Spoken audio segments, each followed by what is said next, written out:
Toronto, and we developed this thing called MAPS, and the purpose of it basically is for Miller. You're our star today, okay? And her family and her school community, so that at the outcome of this, when we finish this sheet, we'll have something that'll help her family, that'll help her, that'll help Steve and Ivan and the school people, and all of us create a better situation for Miller. Jack and I are going to co-facilitate this. He's going to draw, I'm going to talk, then I'm going to draw, he's going to talk. So that's what we're going to do, and it'll be about 2 hours. The first thing we want to know is we want to just go through this list of who's here, and we'd like to know why you're here. Not just who you are, but like why you're here and what your relationship is to Miller. I'm Josh, and I've known Miller since 3rd grade, and I've always admired her because she's a real nice person, and that's about it.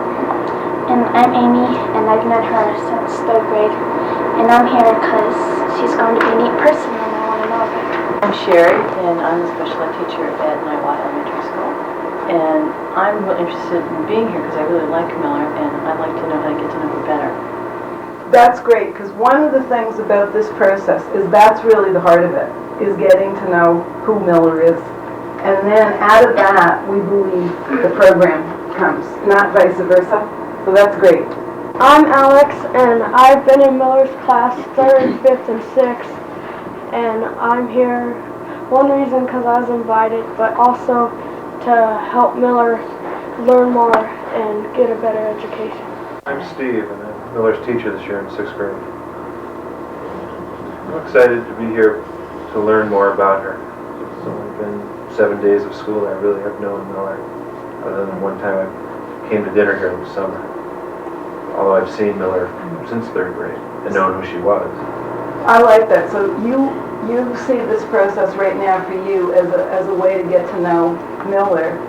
Yeah. And also 7 kids that are in my room, to listen to them also. That's right. And they should feel good that all the kids that are here, that they're special to Miller. That's why they're here. They weren't special, they moved to them. Okay, I'm Arlene Blewett, and I was Miller's teacher last year in 5th grade, and I've known Miller since 3rd grade. I really consider her like a friend, and I have learned a lot from Miller, and hopefully she is, benefited from being in the class last year, but the class also benefited a great deal from being with her. I think we all learned a lot from having her in the classroom. There was a very cohesive bond having Miller in the classroom. It was a very close class. We did lots of things together, and there were many, many experiences where I saw everybody grow in the classroom. I think everybody, including the teacher, grew and learned an awful lot just being together. Well, I'm Bob, and I've really gotten to know Miller since she was in 3rd grade, and I'm here because Miller has touched my life and has touched the lives of a lot of the kids here and a lot of the people here, so I'm excited about being involved and contributing in whatever way I can. I'm just curious how you, I can tell how you feel, but how do you feel hearing all this? Oh, it's wonderful. Some of it I didn't know. What didn't you know? Some of the feelings of the children that they really feel deeply about Miller. How the effect that she's had. I know how she's affected my life in too many ways to mention. It goes on for the 12 and a half years, but the way that she's touched other people in a short period of time. And I think it's very exciting because these are people that will hopefully, if they're still involved in Miller's life, will continue to be caring friends. What were some of the things you heard? What were some of the feelings in terms of the story of Miller when she was born and went through some of the other stuff? Everything was very limiting. The term developmentally delayed was used. And then when she was a year old, she received the diagnosis or the label of mentally retarded. And I was so afraid to ask to find out more what that meant. What did they tell you in terms of school? Never mentioned it, did they? School wasn't discussed. We were in a what I refer to as a medical phase. We were going through all the labeling and we were going through all the therapy, and there was no one there who had any particular capacity to help us project into the future in terms of what Miller's life might be like. What they were skilled at was telling us what she couldn't do and where she couldn't be, and that's a perverse kind of skill to bring to bear for parents who are hoping for the future of their kid. Did you ever think that you'd see this? It didn't occur to us, okay? I mean, there were several years, I'm getting ahead of where you may want to be, but there were several years when we literally lived in this neighborhood and these kids didn't have a chance to know Miller and Miller didn't have a chance to meet them because the place where kids meet, if you don't live within bike distance, is you meet going to school and you make friends going to school, and they didn't have that opportunity. And how exciting it is now. So when she went to school, where did she go at first? She went to public school when she was 5, and it was about 20 minutes away from here.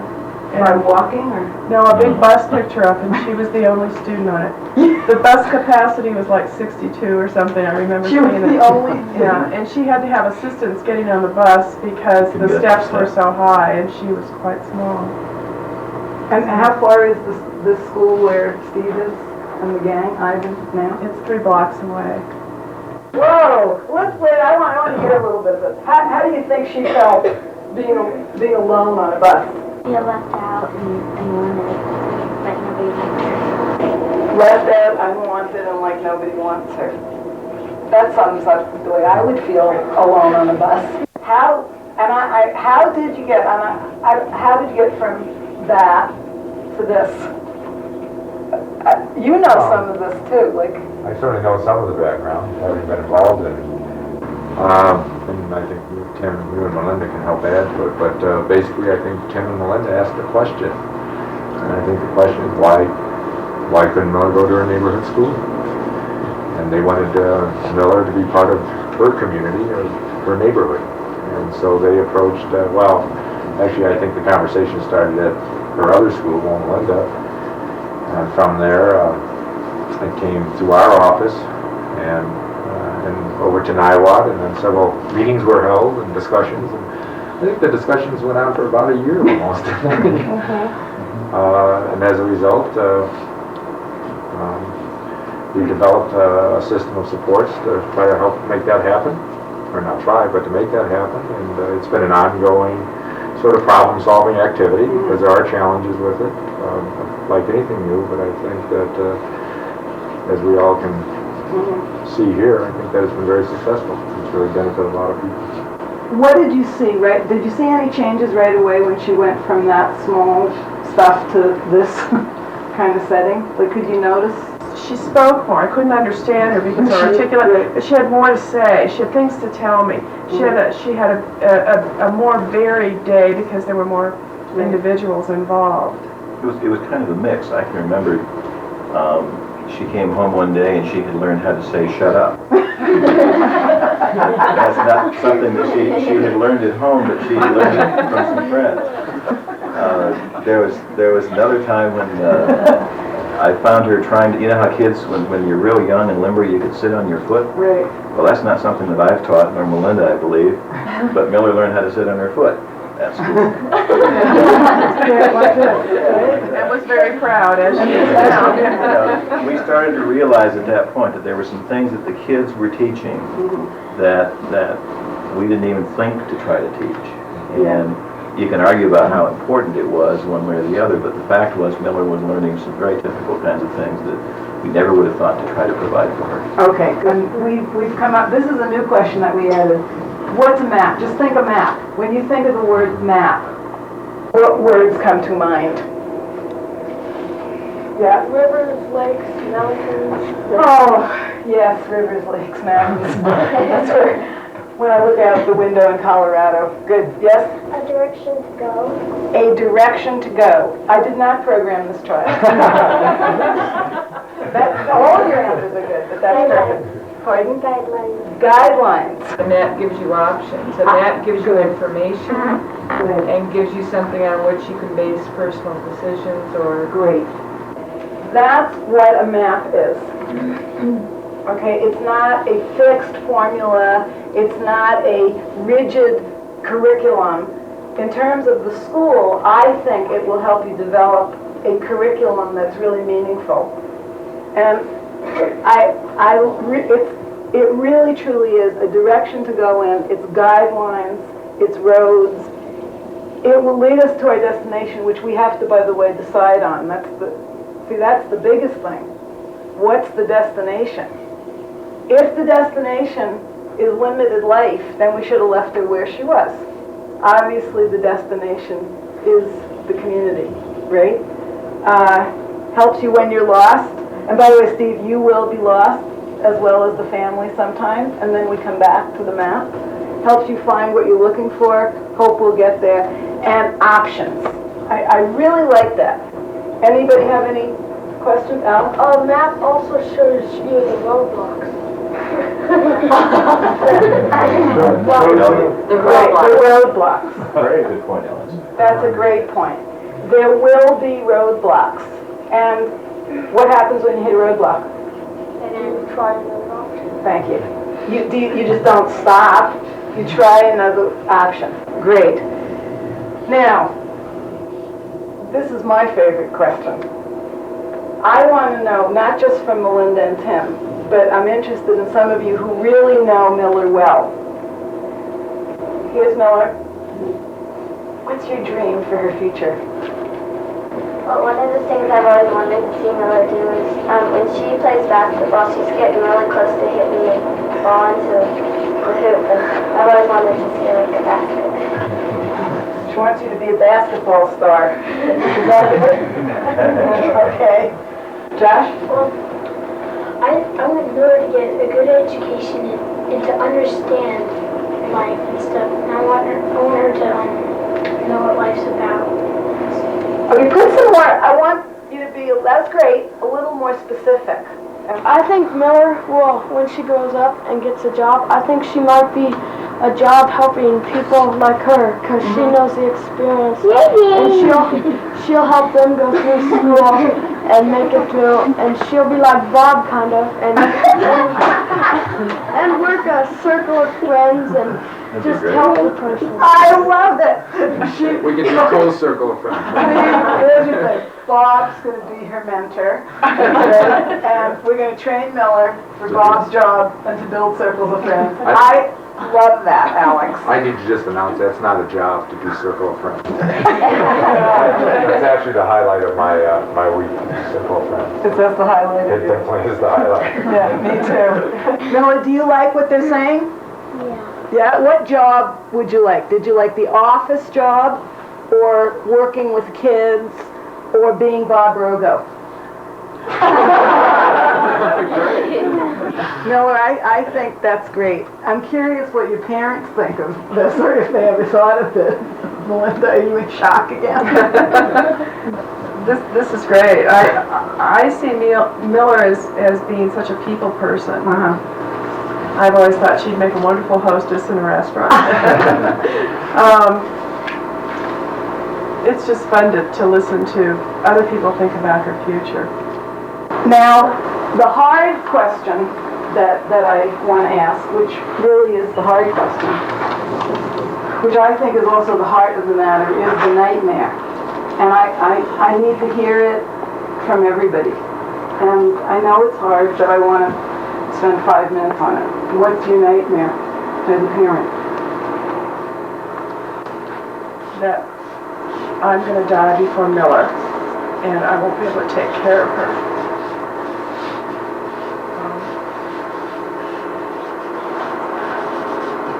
So we'll forget her.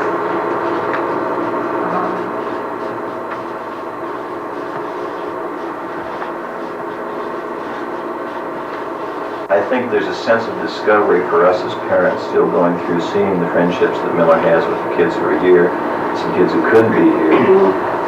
But it comes back to us having to grow beyond the question of what will happen to Miller when we're gone.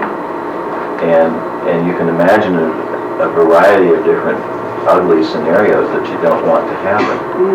And you don't have any control over that, and to some extent life goes on and it isn't always perfect for everybody, and it may not be for Miller, but our nightmare would be that Miller was not seen as a person by the people around her, that she was not given full regard.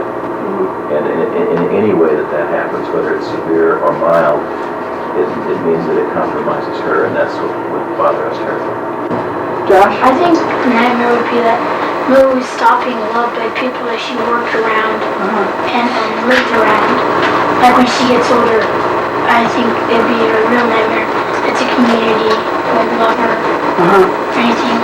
She just feel rejected, like it says. We're gonna go on there. You're gonna love the next part, but Jack and I are gonna switch. And what we want to know when I say, who's Miller? What do you think? So what do you think? Who's Miller, Miller? Miller! Miller! All right, Miller's Miller, of course. That's Amy. Who's Miller? Miller. Honey. Music. Friend. Happy. Great smile. Outgoing. And fun. Spontaneous. Imaginative. Caring. Creative. Somewhat stubborn. That's allowed too. Any more? Risk taker. All right. How'd that sound? That sounds pretty neat, didn't it? Yeah, that was sort of fun. Now, we want you to do the same thing again, just as fast, same rules, real short, but one you say, what are her gifts? And who's got an idea? Her smile. Her smile. Making other people smile. Making other people smile. Her friendship. Her friendship. Emily. Her sense of humor. Sense of humor, how are we doing? Sound of her laugh. I was just gonna. We got a round for sound of her laugh. Jennifer. Herself. Herself. That's nice. What gifts? I think she has the gift of creating friendships. Creating Among a lot of friendships. Very special gift. Alex. Pulling people together. Pulling people together. Better said. Nice wording. She's Good. courageous and persevering. Courageous. Persevering. Making you feel special. Making you feel special. We got other words?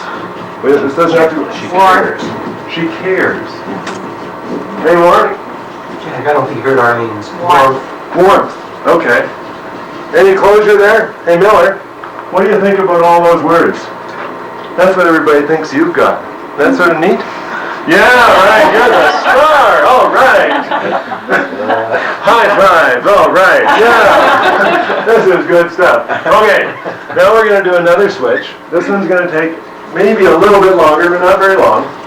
And we want you to think about, if Miller's got all those gifts, and she's such a neat lady, what does she need? What does she need? Needs to be willing to learn. Needs to be willing to learn. Okay. What else does she need? Grow. She needs to grow. All right. She needs to be inspired. She needs to be inspired. She needs friends. How you doing? Great. Okay, be inspired. She needs friends. She needs some help. She needs some help. Reassurance. Reassurance? Yeah. Attention. Attention. She needs cues. Cues. She needs pointed in the right direction. Need to be pointed in the right direction. Cues. That's, yeah, you got it. Yeah, Josh. She needs to be loved. She needs to be loved. She needs choices. Choices. Opportunities. Opportunities. Okay. Now, what we're going to do now, we're going to switch again. I think one of the things that's really important to think about is 8 years ago, if you'd made a list, there likely would have been this many people in the room because they didn't exist. And if you thought up about what all the gifts were, when we do this with most families at the beginning, it's a pretty short list. Sometimes there's hardly anything on it at all. And the needs list ends up being busing and group homes and all the kinds of stuff that we ended up calling a nightmare, which is really pretty fascinating. And so this is a much better dream, isn't it? So I think what we want to do, I'm going to swap pencils. I'm going to go back to the board, and Marsha's going to switch into how do we turn this into a plan of action. Now I'm going to focus on Steve again for a minute. And I want to ask the same question to you on what do you need to turn all of this into a plan of action for your day with all these kids. So I want to focus on you. And don't be restrained by reality for a moment. Like what do you need to make this into a plan of action? I need the help to know what to do to work towards the dreams. Okay. What to do with Miller when we have these long periods of time. There's work to do. What should Miller be doing? How much can Miller do what we're doing? Yeah, I think also there's the feeling, I sense there's the feeling of sometimes we don't want to upset Miller. I mean, that's just a gut level feeling that I have. And so that gets into do we have within our repertoire of tricks or strategies ways to motivate her to try at the time.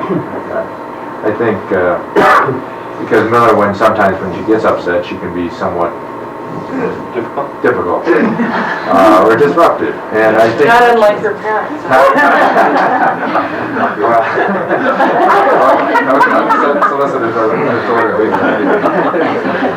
So I think that's one of the challenges for us is to just figure out how do we And not have how do we work around kids that? think we're being the meanest people in the world. Okay, great. Now, what I like to do sometimes is take everybody through the day, a quick travel through the curriculum, the daily curriculum, literally starting from arrival at school. Everybody arrives at 7:40. Now, what is Miller doing at 7:40? Everybody. Yeah. She's just talking, just hanging around. Okay.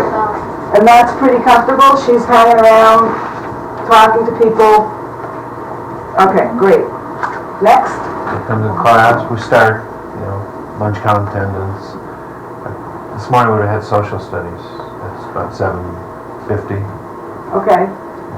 So what does Miller do when everybody else is doing social studies?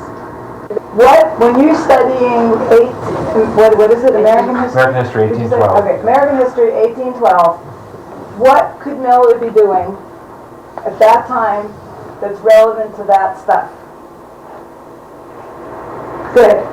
Jennifer. Well, if they're reading out of their social studies books, somebody could read to Miller. Okay, so there could be a buddy that's reading to her. Okay. You could get a picture of something that had to do with the social studies, and she could color it, and then you could explain what's going on. Okay, we could get some pictures and she could do picture work. How's that sound so far? With all of the classes, we could have like a person of the day, and they go off and with her, and they teach her. This is when Jackson saved New Orleans. I don't know. And with math, they work with her. And all subjects. So with all subjects, you could have like a person for the day or the week or something that's like a peer tutor. Now I'm going to do something fun here. Chuck, ordinary parent. We get told parents are going to object to all. How do you feel about that? If Emily was a person of a day or a person for a week to be a helper, what do you think of that? I don't think that her education is going to be compromised at all. It's going to be enhanced.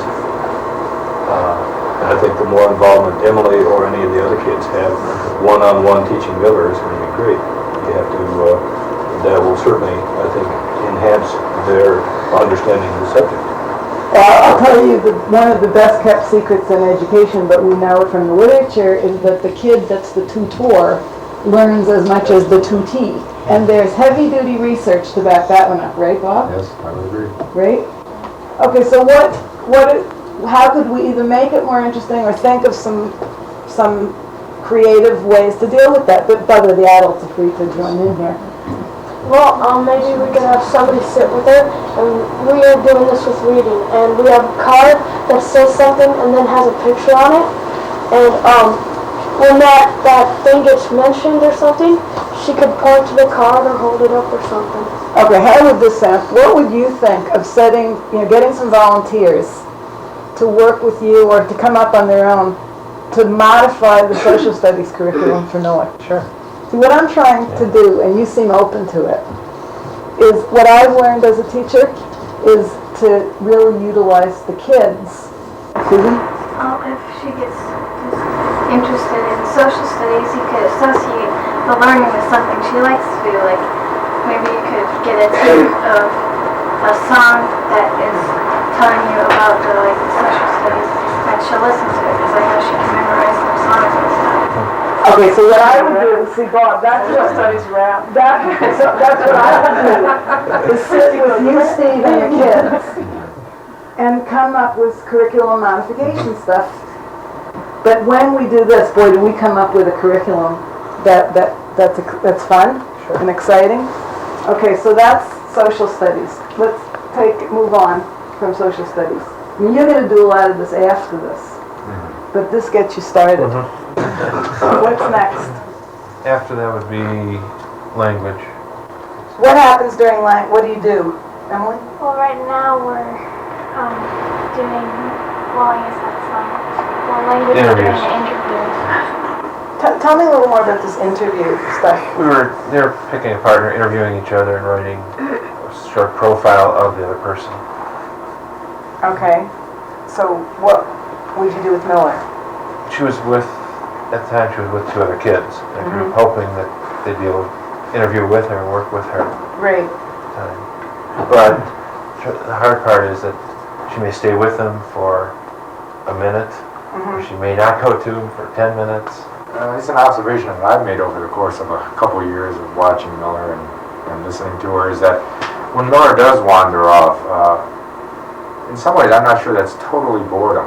Okay. Because I've seen Miller wander off and we'll be discussing something with the kids, and then at the end of our circle of friends, when she's back in her seat, she will bring up the exact thing that we were talking about 15 minutes earlier. So I think we need to keep in mind that may be one of Miller's learning styles in terms of how she processes information and gathers information, is that she needs to remove herself from that situation. Because I honestly believe that she's doing an awful lot of listening when she's doing this thing. Well, that's great. You know, Eileen, what did you find last year on this front? Well, first of all, that when she does do the self-stimulation, it's because it's embarrassed or focused on her, and it isn't mean she's bored necessarily at all. And also, she does learn so many different ways. I think we have to be careful that we think she's bored again, so she is picking up the things. Could I always try to have her do pretty much the same thing we are doing, and maybe somebody might think she's not getting it, but then she'll come back and bring it up. And she does learn in many different ways. Would it help for you to sit with Eileen and Bob, for example, and just to them, short, like 20-minute meeting, list her learning styles? I'm really hearing that would be interesting, good information for the teacher. For me, if I were sitting in, basically, if I were in Steve's shoes as a teacher, I think it's the challenge of trying to figure out, I think we want Miller to increase her time on tasks. Right. I think that's important for her. We want her to, within the group structure, to be somewhat compliant with the teacher-directed activity and things like that. And I think what Steve is wrestling with, and I know what Arlene wrestled with over and over last year, is trying to find that balance. We want her to be herself and learn when she's ready to learn, but we also know that there probably, there are, certain group norms, I guess, that a certain parameter of structure that we want her to fit into, and we're trying to move her more and more towards that. And the question is, how fast do we move her, when to push her, I mean, that would be real, that's a judgment call at the time, and I think that's what Steve, do I push her now, do I wait, do I let her come back? And, so, I think this is really the hardest problem. Yeah. Because Okay. last year, I would have all kinds of help from the students that they would want to meet with her and sit with her group and read to her or have help her through the project that we are doing. Right. And then she wouldn't want to do this, and then she would get up and leave, whoever she was working with. And what do you do about this, and how do you bring her back and keep her on task? That is the biggest challenge. But I think your bigger questions, and some of this you can take and start asking is, if reading, I heard reading come up as a priority, okay, during this whole thing. If reading's a priority, and we know one-to-one individual tutoring for kids, any kid does wonders for reading, then maybe while you're doing math, if math isn't the key issue right now, she should have more reading. Either an older kid should come in, do cross-age tutoring. Maybe some of you could teach her to read enough stuff that she can go to the kindergarten kids and I'm trying to break you out of she has to do exactly what everybody's doing. That's not the aim here.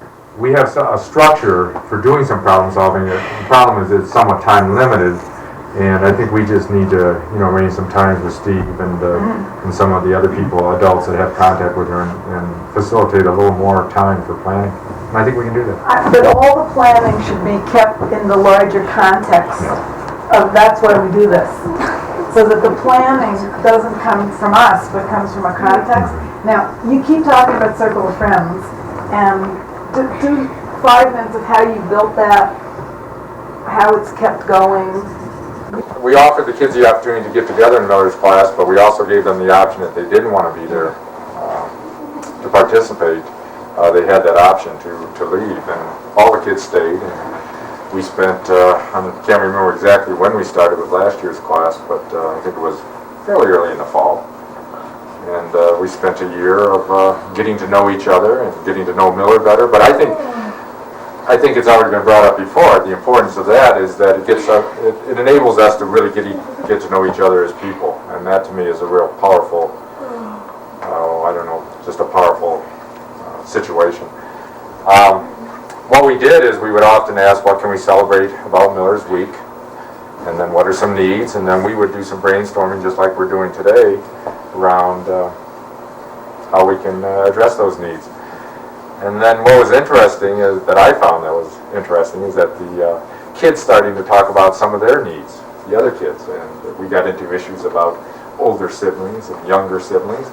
And the exciting part for me was that I even got to talk about some of my needs around one of my teenage sons. And I think it's real valuable to have each other offer ideas about how to address your needs. So I think Circle of Friends or support groups or friendship groups or whatever you want to call them just has is just, to me, that's the tool, or that's the strategy, that's the key for making inclusion be a everyday word for kids. Let me sort of bring this to some closure. I think I have in my mind what we need to do, and that is to continue allowing opportunities to get together and brainstorming and using the kids. Our time's going to be a factor of that. Well, I think that's part of our obligation, in terms of a system. I mean, it's not special ed and regular ed, but we're one and the same. And from an administrative point of view, I think it's our obligation to figure out how to support creating that time in a way that doesn't distract from the education of everyone. In fact, enhances it, as Chuck had referred to earlier. And I think there are ways of doing that, even in times of tough budgets and limited resources. I would like to, and I'm going to include even some of the observers on this because you've all been listening very patiently. But what I'd like to do is just go around the room and have you select one word or phrase that best describes what happened here today. Okay, Elizabeth. Pardon? Caring? Okay, Jennifer. Helping Miller. Helping Miller. Amy. Oh, I was going to say more helpful. Helpful. Josh. Is interesting. Interesting. Okay, let's see. We'll go through them. Alex. It was fun and it enhanced my learning. Fun and enhanced your learning. All right, Alex. Emily. It was sharing Sharing and helpful. Okay, Sherry. Insightful. Insightful. Arlene. Hopeful. Hopeful. Ellen. Teaming, togetherness. Good. Chuck. Well, I think we've been stretched a little bit. And I don't think it is much fun to be alone on the bus. And I think there's a lot of other kids that are alone on the bus right now. I've been thinking about those kids, what to do about them. That's another gift that Miller's given us. She's stretched us. It's going to make us more aware that there are those other kids. Marsha. I'm very touched by how much you all care about each other, not just about Miller. Margaret. Excited. What I saw happen was sharing as the big word, and under sharing came the caring, the love. When everybody said, it was really amazing when everybody shared, and it wasn't just on the surface, well, I think you could do this in history, or I think you could do this in math. It was a real caring that made all the ideas blossom. This reminds me of what I think education is all about, and that's developing bonding and connectedness. And so this was, once again, very powerful. Tim? I'm going to give Melinda the last word. I have several things to share. I'm excited is not quite the right word, but it's close. I guess I'm pleased and appreciative of the friendships that Miller has with the kids who are here and the kids that couldn't be here because of size, but the size of the room. The size of the kids. Not the size of the kids.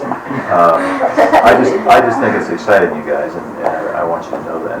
You all have your own relationship with Miller, and I'm really happy about that and appreciate that a lot. I had a sense this morning when we were particularly emotional as we were getting started, of one of kind of discovery, of not realizing how much the other people in the room were relating to some of the concerns that Melinda and I share. And we kind of take that for granted because we have, that's our responsibility, that's our thing to do. It's nice to know that there are other people around in various ages who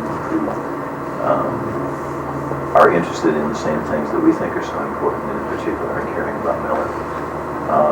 And I guess that kind of leads then to the final part in terms of being a little bit less isolated, and I didn't even know that I felt isolated. But as I sit here in this group, I'm clearly not. And that feeling of being included responds to a need that I didn't know I had.